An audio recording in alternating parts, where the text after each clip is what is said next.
अक्सर आपने सुना भी होगा, देखा भी होगा कि इस दुनिया में ज़्यादातर लोग अपने लिए जीते हैं, लेकिन कुछ लोग ऐसे भी हैं जो दूसरों के लिए जीते हैं। ऐसे ही एक शख्स हैं हमारे बीच, जेपी सिंह जी, जो अपना घर आश्रम चलाते हैं।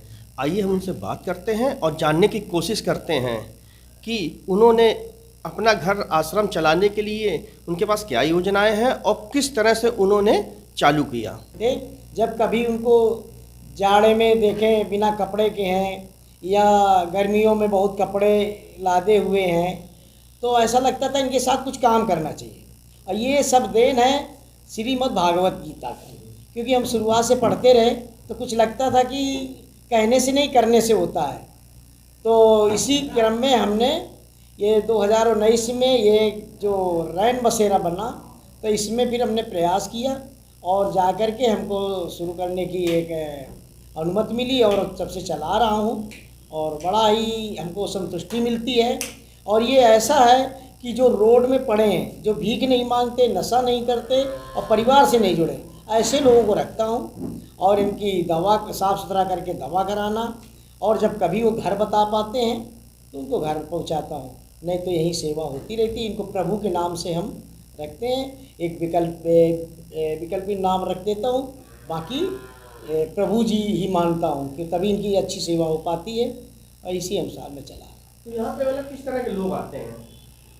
हमारे यहाँ जैसे अभी बताया कि जो रोड में पड़े हैं, जिनका कोई नहीं है, जो कभी भीख भी नहीं मांग पाते, तो ऐसे लोगों को लाते हैं। और ज़्यादा करके अब तो ऐसा हो गया है कि जो जैसे आप आए हैं तो कभी देखेंगे तो फ़ोन कर देंगे।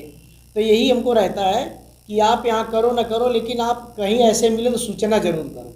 तो सूचना करेंगे तो उनकी सेवा होना चालू हो जाएगी। तो इससे ज़्यादा परमार्थ कुछ नहीं है कि आप हमको सूचना दो, मेरी गाड़ी जाएगी और वहाँ से लाएगी और यहाँ सेवा होना चालू हो जाएगी। ये बताइए कि ये जो आप कर रहे हैं, किसी के द्वारा सूचना दी जाती है उनको लाते हैं या पुलिस के द्वारा भेजे जाते हैं उनको? पुलिस के द्वारा भी आते हैं। हमारे यहाँ ज़्यादा करके 60% तो पुलिस के द्वारा आते हैं, और कुछ यहाँ जैसे कोई आता है और देख गया तो वहाँ देखता है तो सूचना करता है, फिर हम उसी क्षेत्र के थाने में ले जा कर के और वहाँ पे सूचना देता हूँ। एक हमारा फॉर्मेट है, फॉर्मेट में एक वहाँ कापी दे देता हूँ, एक कापी लेके आता हूँ और इस तरीके से रहता है। किनके सहयोग से चल रही है आपकी अपना घर आश्रम?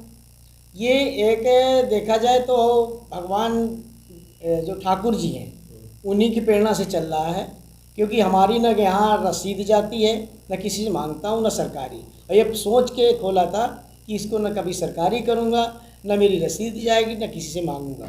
लेकिन हाँ, जो कोई अगर कह देता है कि हम कुछ देना चाहते हैं, क्या ज़रूरत है, तो बोल देता हूँ, और नहीं तो चलता है। इसके बाद हम नबार्ड के साथ भी काम कर रहा हूँ और हमारी सर्विस भी है पोस्ट ऑफिस की घर का, तो हमें कोई ऐसी चिंता नहीं रहती। तो जो पैसा उधर से बचता है वो लगाता हूँ, क्योंकि प्रभु इस तरीके से खुद रास्ता बनाते हैं, क्योंकि हम उन्हीं की प्रेरणा से चल रहा हूँ। अच्छा, जैसे कभी आश्रम कोई आया, उसकी मृत्यु हो गई या उसका परिवार नहीं मिल रहा, तो उसके लिए आप क्या करते हैं?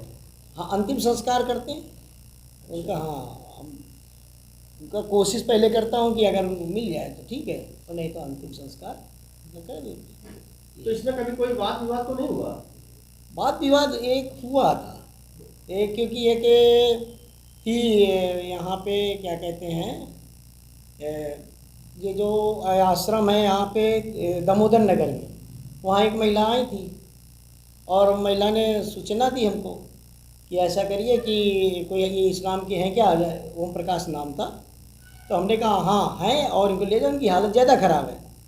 तो उन्होंने यही कहा कि ऐसा है कि हम इनको नहीं रख पाएंगे, हमारा एक कमरा है और ये 40 साल से मेरे साथ नहीं रहे हैं, और आज ये स्थिति है कि हम अपने को परेशान हैं, इनको बनाए रखो। तो हमको देखो, परिवार से जुड़े को नहीं लेता हूँ, इनको ले जाइए। फ़ोन काट दिया।